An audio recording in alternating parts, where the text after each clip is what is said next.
গতরাতে তমাল ঘুমোতে গিয়ে ভাবল, আগামীকাল স্কুলে টিফিনে যদি চকলেট পায় তাহলে দিনটা একদম জমে যাবে। এই ভেবে সে চোখ বন্ধ করল। কিন্তু রাতের ঘুমে সে এমন এক জগতে চলে গেল যা সে জীবনে ভাবতেও পারেনি কোনোদিন। সে দেখল সে নাকি একটা চকলেটের দুনিয়ায় এসে পড়েছে। তার বিছানাটা স্পঞ্জ কেকের, বালিশগুলো লাড্ডুর, ঘরের দেয়াল পুরো চকলেট বার দিয়ে তৈরি। জানলার বাইরে তাকিয়ে দেখে গাছে ফুলের বদলে ঝুলছে ললিপপ, আর ঘাসের জায়গায় নরম পেস্তা কেক। ওরে বাপ রে! তমাল চেঁচিয়ে উঠল।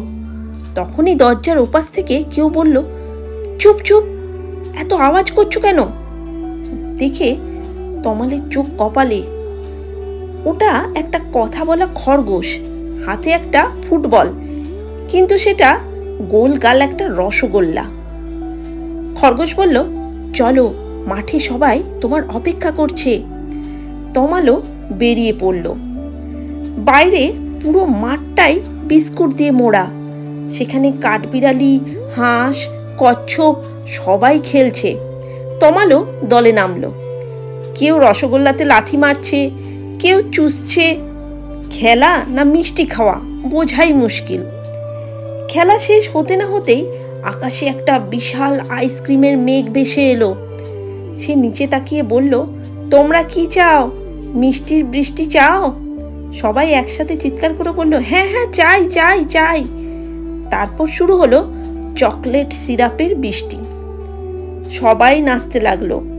মাটিতে গলে গেল চিনি, আর বাতাসে ভাসছে মিষ্টির গন্ধ।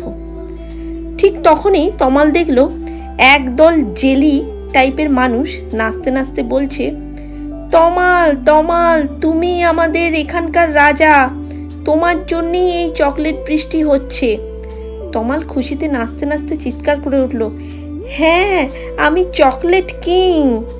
কিন্তু হঠাৎ মেঘে একটা বিশাল বজ্রধ্বনি, তমাল ওঠো, দেরি হয়ে যাচ্ছে স্কুলের। চোখ খুলে দেখে মা দাঁড়িয়ে আছে, হাতে দুধের গ্লাস আর একটা রুটি। ঘরে কোথাও কোনো চকলেটের দুনিয়া নেই, নেই খরগোশ, নেই বৃষ্টি, সমস্ত উধাও। তমাল বিছানায় বসে একটু হেসে বলল, ইস, এই স্বপ্নটা যদি সত্যি হতো।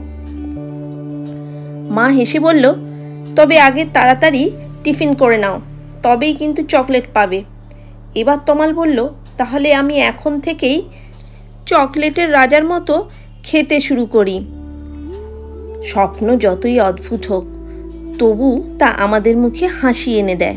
আর কখনো কখনো একটি কল্পনাই বিরাট মিষ্টি একটা সুখের আভাস দেয়। আজকের গল্প যদি তোমাদের ভালো লেগে থাকে তাহলে অবশ্যই আমার চ্যানেলটা সাবস্ক্রাইব করে দিও আর আমাদের সঙ্গে থেকো।